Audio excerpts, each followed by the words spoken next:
Jonathan says he was meters away when the man went into cardiac arrest and he leapt into action. Jonathan joins us by Zoom now. Welcome to the program. Hello. Hi, good morning. Take us back to Sunday. It was just after 10 a.m. People are coming across the finish line. When did you realize that something was wrong? Yeah, you nailed it when you said it was 10 a.m. That's like the busiest time at the finish line for the half marathon. It's that 2-hour mark.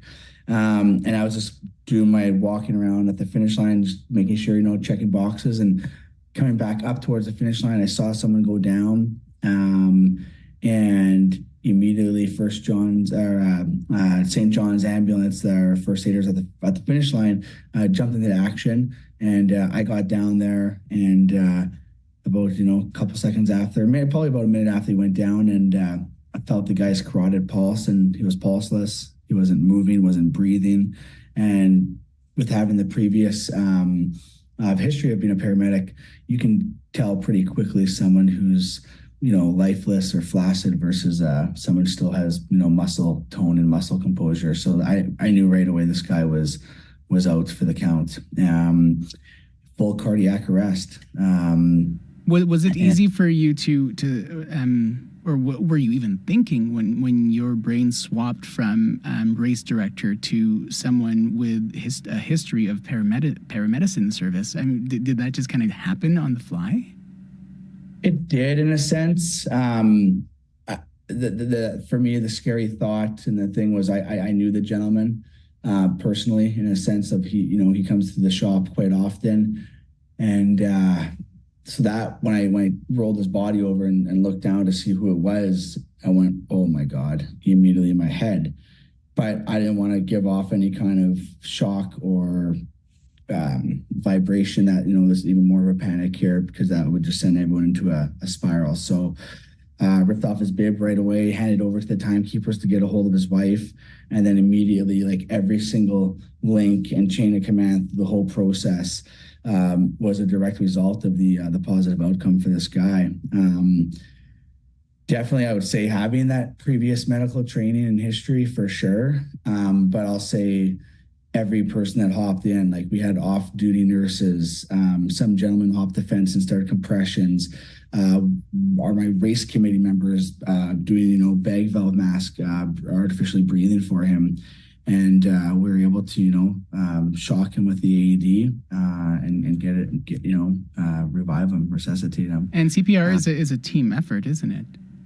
Oh, it's a full team effort. Like you need to have like a quarterback, call it, who is calling the shots. Okay, you on compressions, you on the airway, you on the AED kind of thing. So it has to be that saying that there's no broken links in our system there. So I really do attribute that to the positive outcome, because if there was a broken link in there was a delay in getting the AED, there was a delay in getting compressions going, or a delay in any of those processes, it probably wouldn't have been that good of an outcome. I mean, there's no good spot to have a cardiac arrest, but I'll say that he fell at the right place at the right time. Because if he had fallen, say, 500 meters previous on Shaftesbury Boulevard before coming to the finish chute area, maybe it would have been a different outcome. Maybe the AED wouldn't have been applied as quick, or compressions would have been started as quickly, or checking for a pulse and all those kind of things, right? So in that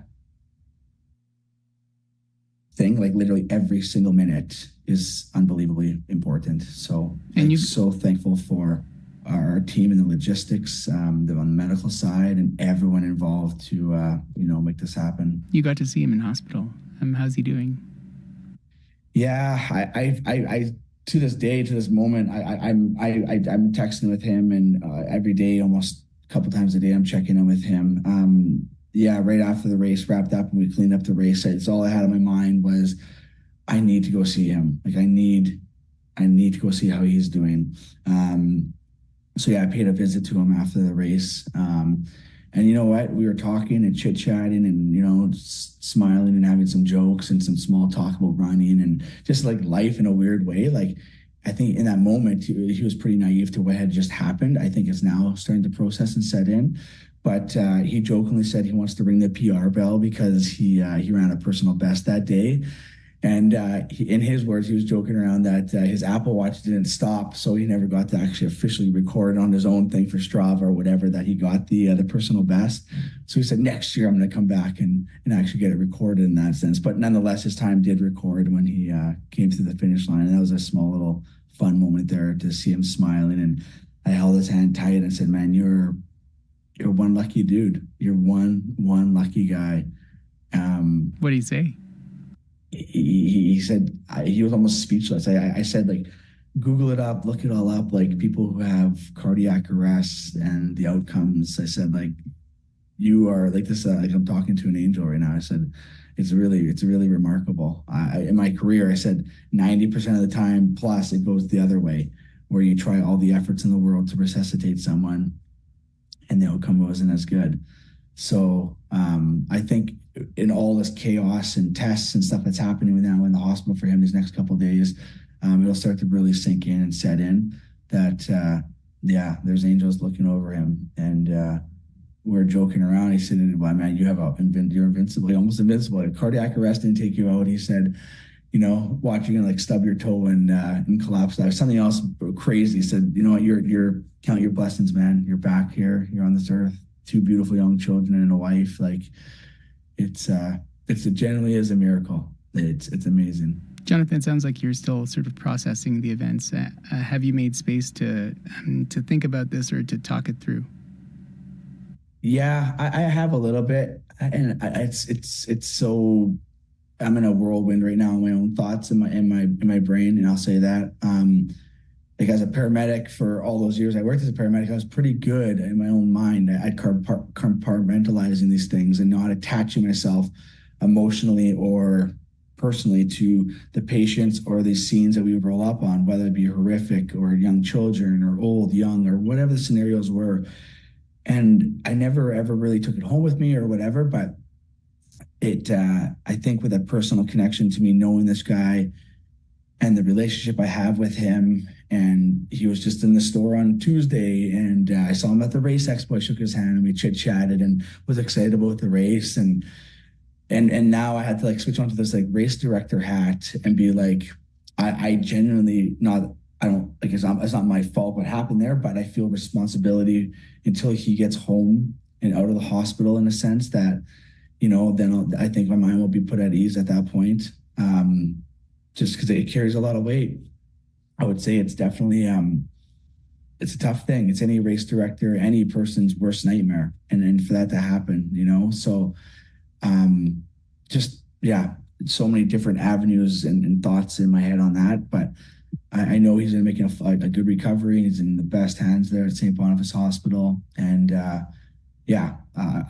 going to see it through all the way through, to when he gets home and that kind of thing. I think at that point, I'll be able to rest my mind a bit more. Jonathan, I'm glad that he's doing well, and I'm also glad that you're managing okay as also. You did a good thing. Thank you for making space to talk about it, and we'll talk again soon. Take good care. Yeah, thank you for having me. I appreciate it. And I just want to leave in saying that early CPR and the use of an AED does truly save lives. It's so vitally important. So thank you. And you are a good example of how that can save lives. Jonathan Torchia is the founder and director of the Winnipeg Fire Paramedic Service Half Marathon. He is also the owner of City Park Runners.